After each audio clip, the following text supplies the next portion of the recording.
जुर्माना। बहुत समय पहले बिरबल ने बादशाह से प्रार्थना करके यह वचन ले लिया था कि जब कभी मुझसे कोई अपराध हो जाए तो उसका न्याय वही पंच करे जिनको मैं चुनूं। बादशाह ने बिरबल की यह प्रार्थना स्वीकार करते हुए इसका वचन दे दिया। बादशाह अपने वायदे के पक्के थे, अतएव बिरबल को हार्दिक प्रसन्नता हुई। अचानक एक दिन बिरबल से एक अपराध हो गया। बादशाह ने दंड देने के लिए बिरबल को बुलाया और कहा, तुमने जो कसूर किया है उसकी सजा तुम्हें जरूर मिलेगी। बिरबल ने इस अवसर का लाभ उठाने के लिए बादशाह को उनके वचन की याद दिलाई। बादशाह की अनुमति लेकर बिरबल ने 5 शूद्रों को पंच चुना।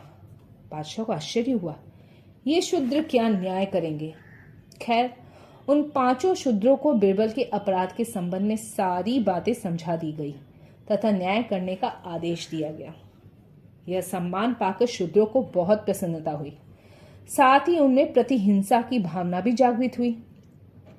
पंचों ने सोचा कि बिरबल ने कई बार उनको अनेक कष्टों में डाला है, उसका बदला लेने का यह सुनहरा अवसर हाथ से नहीं जाने देना चाहिए। ऐसी दंड व्यवस्था की जानी चाहिए कि बिरबल को अच्छा सबक मिले, ताकि भविष्य में वह किसी के साथ बुरा व्यवहार करने का साहस न करे।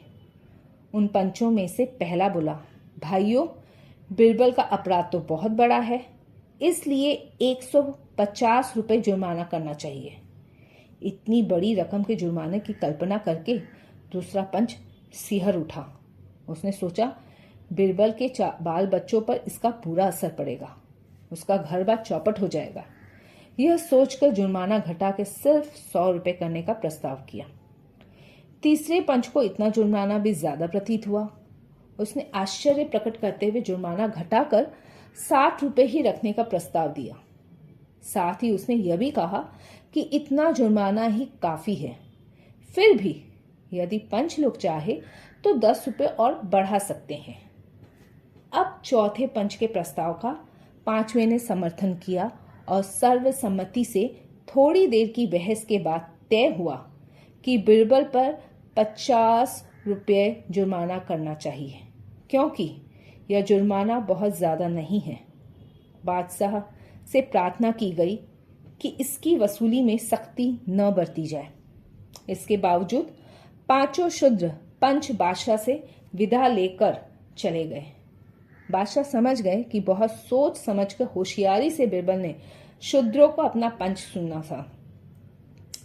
बादशाह की नजरों में 50 रुपए का जुर्माना कुछ नहीं था, लेकिन शूद्रों की गरीबी व परिस्थिति का ख्याल करके साल भर तक जी जान से परिश्रम करने के बाद भी वे 20-25 रुपए नहीं बचा पाते और उनकी दृष्टि में 50 रुपए भी बहुत बड़ा जुर्माना था।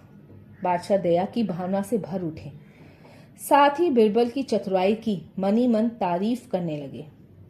बादशाह बिरबल को फैसला सुनाने ही जा रहे थे, लेकिन ऐसा सोचते सोचते उन्होंने बिरबल को दंड मुक्त कर दिया।